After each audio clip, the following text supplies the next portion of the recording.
జై స్వరాజ్. ఈరోజు జై స్వరాజ్ పార్టీ ట్రేడ్ వింగ్ జై స్వరాజ్ ట్రేడ్ యూనియన్స్ కౌన్సిల్ ఆధ్వర్యంలో జేఎస్టీయూసీ నాయకులు, రాష్ట్ర అధ్యక్షులు గోల్కొండ రత్నం గారు, అలాగే రాష్ట్ర కార్యదర్శులు మాటూరి కృష్ణమోహన్ గారు, గోల్కొండ లక్ష్మీనారాయణ గారులతో కలిసి ఈరోజు లేబర్ కమిషనర్ గారు కృష్ణాదిత్య గారిని కలిసి వినతిపత్రం ఇవ్వడం జరిగింది.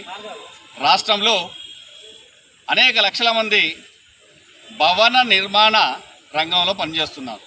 ఈ భవన నిర్మాణ కార్మికులకి రాష్ట్రంలో ఉన్నటువంటి లేదా దేశంలో పార్లమెంటు దగ్గర నుంచి పూరి గుడిసె వరకు నిర్మాణంలో వారి పాత్ర కీలకం. వారి లేనిదే ఏ నిర్మాణం కూడా జరగదు. కానీ వీరికి వచ్చే కూలి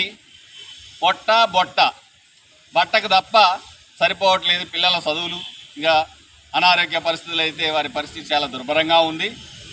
ఇంత పెద్ద అందమైనటువంటి నిర్మాణాలు చేస్తున్నటువంటి ఈ కార్మిక వర్గము వారికి చారడి జాగా ఉండదు, లేదా ఒక గదిలో కిరాయి ఇళ్లల్లో జీవితం ఎలదీస్తున్నారు. వాళ్ళ జీవితకాలం మొత్తము కిరాయి ఇళ్లలోనే ఉంటున్నారు. వారికి ఒక చిన్న గృహం కట్టుకోవడానికి జీవితకాల కలగానే మిగులుతుంది. కాబట్టి లేబర్ కమిషనర్ గారిని కలిసి ఈ విషయం పైన వివరించడం జరిగింది. రాష్ట్ర వ్యాప్తంగా ఉన్నటువంటి అనేక మంది భవన కార్మికులకు ప్రభుత్వము సిఫార్సు చేసి వారికి డబుల్ బెడ్రూమ్ ఇళ్ళని నిర్మించి ఇవ్వాలని, లేదా 250 గజాల్లో ఇంటి స్థలము వారికి కేటాయించాలని కోరడం జరిగింది. అది విన్నటువంటి కృష్ణాదిత్య గారు ఓకే అండి, తప్పనిసరిగా ప్రభుత్వం దృష్టికి దీన్ని తీసుకుపోతాం, ప్రభుత్వానికి ఈ రిప్రజెంటేషన్ పంపుతామని చెప్పి మాకు హామీ ఇవ్వడం జరిగింది.